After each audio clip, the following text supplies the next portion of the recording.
En 2015, une étude a été menée du côté du Cameroun pour savoir quelle était la région la plus développée au Cameroun et la région la moins développée au Cameroun. Au terme de cette étude, crois-moi, les résultats vont te bluffer. Il s'est révélé que la région la plus développée au Cameroun, c'était la région de l'Ouest. Et à l'inverse, la région la moins développée au Cameroun, c'était la région du Sud. Alors, bonjour ma personne personnelle, j'espère que tu vas bien et j'espère que comme moi, tu as soif de réussite. Et bien si c'est le cas, on est ensemble. Si tu me découvres au travers de cette vidéo, je suis Valère Bélias, le fondateur de la maison d'édition, les éditions Argent Livre, la seule maison d'édition qui met de la lumière massivement sur les auteurs entrepreneurs africains. Donc si jamais en toi il te brûle l'envie d'écrire pour impacter, ceci en 28 jours top chrono, tu as une seule chose à faire, c'est de nous contacter sur argentlivre.com ou en contactant le numéro qui s'affiche juste en dessous de cet écran afin de pouvoir accéder à un programme révolutionnaire baptisé Plume d'Élite. Programme grâce auquel on a déjà eu accompagné plus de 117 auteurs au courant de l'année 2022-2023. Donc si on a pu le faire avec eux, il n'y a pas de raison qu'on ne puisse pas le faire avec toi parce qu'on a la méthodologie qu'il faut. En parallèle de ça, si tu résides du côté du Cameroun et que tu recherches une berline ou un SUV pour te déplacer en toute tranquillité, nous avons créé avec la communauté des chercheurs d'argent certifiés une entreprise appelée ALCAR, société grâce à laquelle on t'assure des déplacements sur le Cameroun avec un confort à nul autre pareil. Pour pouvoir bénéficier de nos services, tu as une seule chose à faire, c'est contacter le numéro qui s'affiche juste en dessous de cet écran. Maintenant que tout ceci est dit, on peut tout de suite rentrer dans le vif du sujet. Comme je te le disais en introduction de cette vidéo, une étude menée au Cameroun en 2015 a révélé que la région de l'Ouest Cameroun était la région la plus développée à l'inverse de la région du Sud. Était-ce parce que à l'Ouest, les gens travaillaient beaucoup plus? Ou alors était-ce parce que à l'Ouest, ils avaient beaucoup plus d'entrepreneurs? Ou alors parce que l'État avait mis beaucoup plus de fonds? Non. Parce que lorsqu'on est allé creuser un peu plus la recherche, on s'est rendu compte d'une chose. C'est qu'à l'Ouest, ils étaient très rattachés à leur culture. À l'inverse, au Sud, ils étaient très peu rattachés à leur culture pour la simple raison que les religions n'ont pas aidé. Parce que si tu regardes du côté de l'Ouest Cameroun, pour ceux qui connaissent un peu l'Ouest Cameroun, les religions ont beaucoup de mal à s'y implanter. Parce que les ressortissants de la région de l'Ouest, les Bamileke en l'occurrence, sont très rattachés à leur culture et le culte de crâne et tout le bazar. Tandis qu'au Sud, puisque la colonisation y a été pour beaucoup, parce que même quand on interroge l'histoire, on se rend compte qu'au Sud, voilà, c'était pas trop ça. Je ne vais pas aller dans les détails. Bref, pour ceux qui connaissent un peu l'histoire, ils en savent quelque chose. Ben, au Sud, on a beaucoup plus d'églises qui sont implantées. Du coup, lorsque tu as plusieurs églises, l'église catholique, l'église protestante, les églises réveillées, qui viennent et chacun tire la couverture de son côté, du coup, ça crée quoi? Ben, tu as toute une région qui éclate et ça divise en fait. Donc, tu as chacun, quand tu vas aller chez les catholiques, le catholique va te dire que ce que l'église réveillée dit sont des conneries. Quand tu vas dans l'église réveillée, elle va te dire que le protestant et le catholique disent sont des conneries. Lorsque tu vas chez le protestant te dit aussi la même chose. Du coup, on ne sait plus trop comment se positionner et ça crée beaucoup de séparation entre les ressortissants et cette région-là. Du coup, on ne s'entend sur rien. Et je te doute bien que lorsqu'on ne s'entend sur rien, qui sera l'arbitre? C'est bien sûr celui qui est venu nous faire comprendre que X, Y ne disent pas ce qui est vrai. Voilà pourquoi on se retrouve dans des familles où, au lieu de régler le problème en famille, c'est le pasteur qui vient régler le problème. Bref. Donc, ça, c'était juste pour que tu puisses voir un peu la différence entre les deux.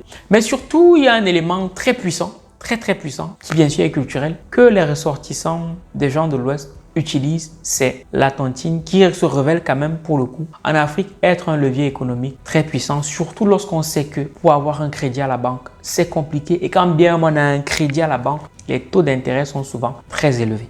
Donc, je me suis un peu plus intéressé à la culture bamileke grâce au livre Le guide de la tontine structurelle en Afrique, écrit par le docteur Koudé Nubissi.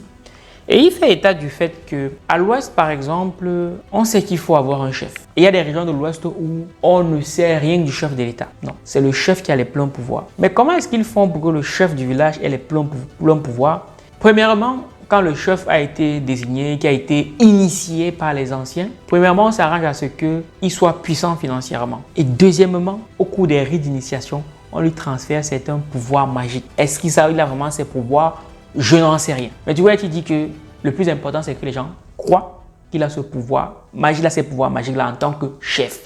Et donc, puisque les gens de l'Ouest sont très attachés à leur culture, ben on suit le chef puisque c'est lui qui a la sagesse, surtout qui est lui qui est au service de la communauté, il a la bienveillance et bien sûr, il y a les anciens qui s'assurent que tout se passe bien. Donc, cette communauté-là, même quand elle va décider d'émigrer dans d'autres pays, dans d'autres villes, dans d'autres régions au Cameroun, il va toujours falloir qu'ils puissent se rencontrer pour garder cette synergie-là, pour pouvoir rester solidaires, pour prendre des nouvelles et surtout pour aussi apprendre à faire de l'argent ensemble. Là, je te fais vraiment la version sommaire. Et donc, pour pouvoir garder cette solidarité-là, cet esprit d'entraide-là, cet aspect social-là, et surtout pour pouvoir aussi faire de l'argent ensemble, c'est de là que naît, entre guillemets, les tontines. Mais maintenant, quand on dit tontine, il faut faire la différence entre tontine et cotisation. Parce que lorsque j'ai creusé un peu plus dans mes recherches, je me suis rendu compte que la tontine, l'élément le plus important dans la tontine, c'est l'humain. Tandis que dans la cotisation, c'est un endroit où on met seulement l'argent et après on attend que ça génère de l'argent. Voilà, pas les différents mécanismes qui sont mis en place. Donc, à l'Ouest, l'un des éléments qui a permis que l'Ouest soit autant développé, c'est la tontine. Parce que les autochtones du village n'attendent pas que l'État fasse quoi que ce soit pour pouvoir parfois construire des routes, pour pouvoir construire certaines infrastructures.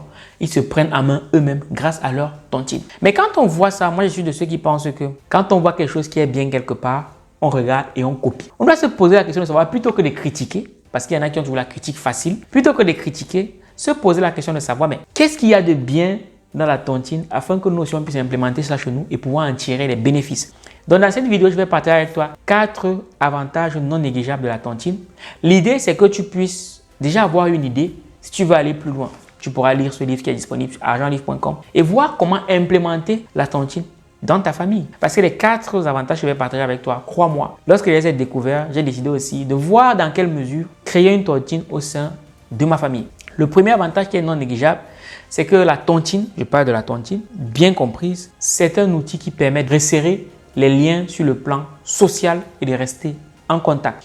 Parce que l'une des caractéristiques de la tontine, c'est que c'est vrai, on se retrouve, on cotise l'argent et tout le bazar, c'est vrai. Mais surtout, il y a cet aspect rotatoire là. C'est que premièrement, on va se retrouver régulièrement. Parce que moi, je suis dans des groupes WhatsApp. Mais puisque je me rends compte que ce sont des groupes WhatsApp, c'est on rigole et tout. Mais si on n'arrive pas à construire quelque chose ensemble, pour moi, ça n'a pas d'intérêt. Et ce sera le cas pour la grande majorité des groupes WhatsApp auxquels tu appartiens. Si vous n'avez pas une raison qui fait en sorte que vous puissiez vous retrouver régulièrement, ça va être compliqué de garder le lien. Mais très souvent, on se retrouve pour des deuils ou pour faire la fête. Mais pourquoi est-ce qu'on ne pourrait pas se retrouver pour pouvoir faire de l'argent ensemble? Ça, c'est pertinent. Même dans la famille, on a tous plus ou moins des groupes de famille. Pourquoi ne pas créer une tontine dans notre petite famille là, histoire qu'on puisse se voir régulièrement? Et ça a encore plus de sens lorsqu'on est ici dans la diaspora où chacun est un peu de son côté et qu'on a souvent du mal à se voir. Alors que si tu te rends compte que si dans la famille, on réussit à créer ce petit événement là, cette tontine là qui permet qu'on puisse se voir régulièrement, peut-être une fois tous les mois, mais sachant que lorsqu'on se voit régulièrement, on va aussi pouvoir générer de l'argent parce que pour se voir régulièrement, il faut payer le déplacement.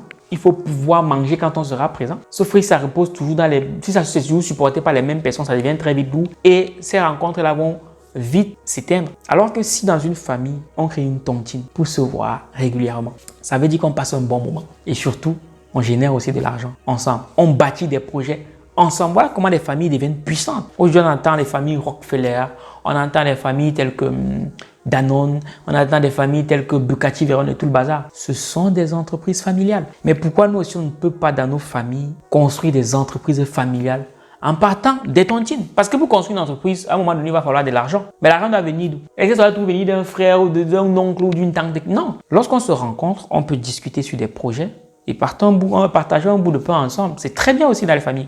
Et pour aller plus loin, pour rester dans le volet social, c'est que puisque la tontine est rotatoire, ça veut dire qu'aujourd'hui c'est chez toi, demain c'est chez moi, après-demain c'est chez lui, le jour d'après c'est chez l'autre, mais ça permet qu'on puisse voir comment est-ce que chacun d'entre nous évolue dans son environnement.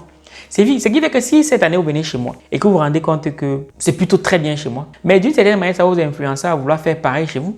Donc tu vois, il y a cette influence positive qui dynamise en fait la famille. De voir que, ok, mon frère, je vois qu'il a une vie de famille plutôt stable, il a une belle maison, il a une belle voiture.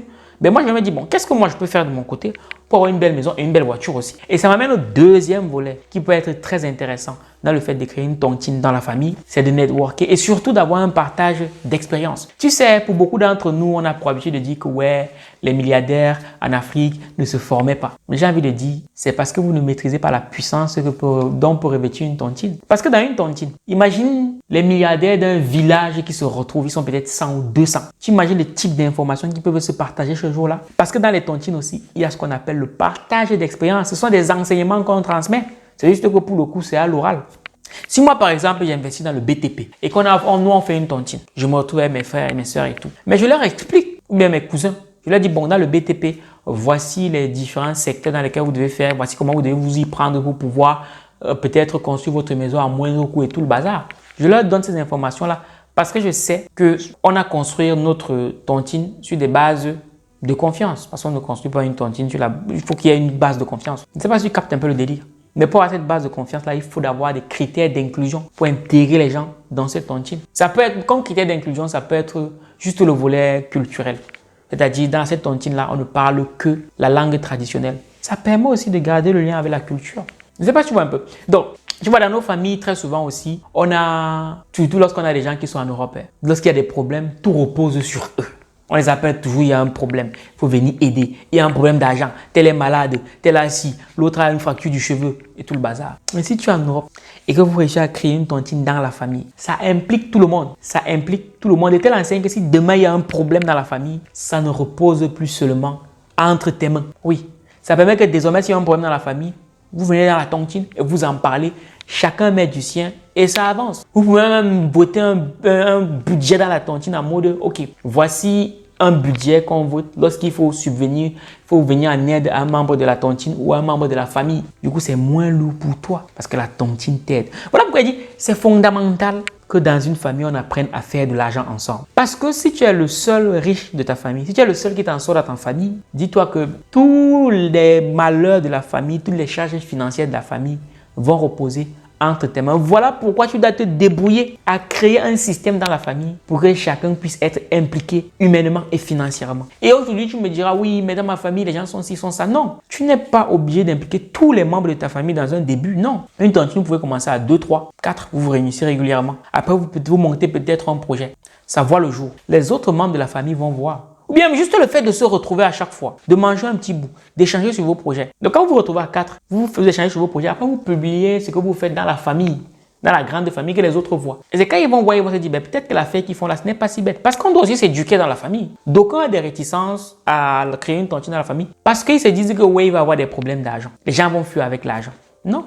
Dans la famille, on sait tous qu'il y a des personnes qui gèrent mieux l'argent que d'autres. On le sait tous plus ou moins. Donc, identifions ces personnes-là. Créons la tontine dans la famille et commençons. Pour qu'on puisse apprendre à gagner de l'argent ensemble.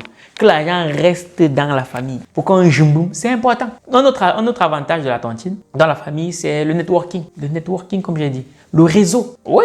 Le réseau. Tu sais, imagine que pour beaucoup d'entre nous, on a eu peut-être, j'ai envie de dire, dans notre vie, on a rencontré 800 personnes, 1000 personnes à l'école, à l'école, au marché, tout le bazar. Et parmi les 800 camarades de classe que tu as eu, il y en a qui sont devenus ministres, il y en a qui sont devenus des généraux, il y en a qui sont devenus des ingénieurs hors échelle, magistrats hors échelle, tout le bazar. Imagine un seul instant que vous aviez pu créer ce système-là dans lequel vous vous retrouvez régulièrement. Imagine ce que ça aurait pu t'apporter aujourd'hui face à tes différents problèmes. Mais ce qui a fait que vous ne puissiez pas vous retrouver régulièrement, c'est que vous n'aviez pas un intérêt commun, qui est par exemple la tontine. Oui, vous n'aviez pas un intérêt commun. Imagine que tu te retrouves dans un réseau, dans une tontine, dans laquelle tu as un général, un architecte, un ingénieur, quelqu'un qui fait dans les BTP, un artisan. Qu'est-ce que ça donne? Ça fait que dès que tu as le moindre problème, tu sais qui aller contacter. Et tu peux même bénéficier de certains avantages en ce sens où on dit que bon, pour les membres de la tontine, ben ils vont bénéficier d'une réduction de 20%. Tu captes un peu le truc? Voilà. Et ensuite, le dernier point, le quatrième avantage que peut revêtir une tontine, la liste n'est pas exhaustive, c'est l'entraide. Comme je l'ai dit un peu plus ou moins en amont. C'est l'entraide. Oui. Parce que si aujourd'hui, la vie c'est le Ndjangi. Si aujourd'hui je suis membre de la tontine, j'ai un problème, les autres vont venir m'aider. Quand aussi tu vas avoir un problème, la tontine va venir t'aider. Et moi, je dis que c'est fondamental, surtout pour nous qui sommes ici en Europe. C'est fondamental. Même d'écrire nos propres tontines ici. Mais pas seulement les réunions où on vient manger, on regarde les matchs de foot. Non. Parce que quand on vient, on mange, on regarde les matchs de foot. Le jour qu'il y a un vrai problème, qu'il faut mettre la main sur la table, il n'y a plus personne. Parce que la seule raison pour vous rencontrer, c'était pour manger, regarder les matchs de foot ensemble et boire des bières. Vous ne générez pas du cash ensemble. Donc tu ne sais même pas quel est le niveau financier de celui qui est à côté de toi. Tu ne sais pas. Du coup, tu ne sais même pas qui peut vraiment t'aider financièrement quand il y a un problème. Alors que si on est ensemble dans la tontine et qu'on génère de l'argent ensemble, on connaît plus ou moins qui est qui là-dedans. et c'est beaucoup plus intéressant. Ma question aujourd'hui, c'est vrai qu'aujourd'hui on parle de réseau et tout le bazar. Tu as qui dans ton réseau? Tu appartiens à quelle tontine? Si tu n'appartiens pas à une tontine, mais tu peux déjà commencer à la créer avec ta famille.